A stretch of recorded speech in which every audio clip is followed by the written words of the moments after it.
দুর্নীতিমুক্ত স্বচ্ছ ও গণতান্ত্রিকভাবে নির্বাচিত সমবায় গড়া সহ বিভিন্ন দাবিতে জলপাইগুড়ি জেলা সমবায় আধিকারিকের দপ্তরে স্মারকলিপি প্রদান পশ্চিমবঙ্গ সমবায় বাঁচাও মঞ্চের জলপাইগুড়ি জেলা কমিটি।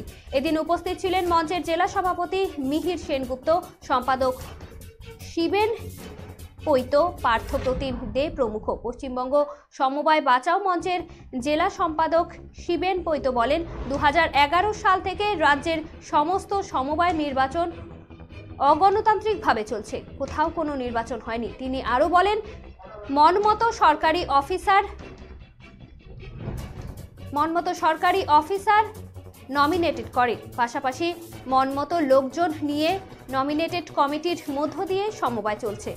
এর ফলে কৃষি এবং কৃষক স্বার্থে কার্যত সমবায়গুলো অকেজো হয়ে বলে তিনি অভিযোগ করেন।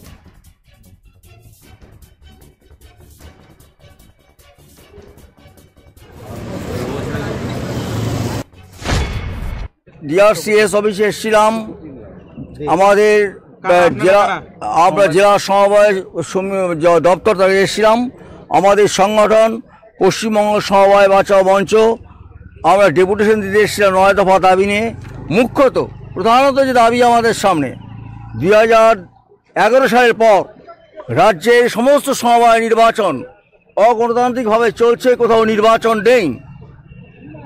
মনোমতন সরকারি অফিসারকে নমিনেটেড করে এবং মনোমতন লোকজনকে নিয়ে নমিনেটেড কমিটির মধ্য দিয়ে সমবায় চলছে।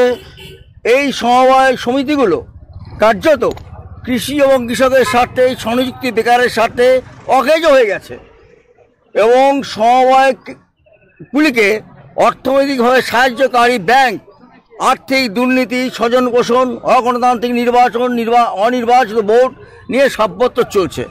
এই সমস্ত বহুবিধ দাবি, কৃষকের সার সমবায়ের সরবরাহের কথা হচ্ছে না, সবটা মিলে সমবায়ের কাছে মানুষের যা পাওয়ার ছিল তা বন্ধ।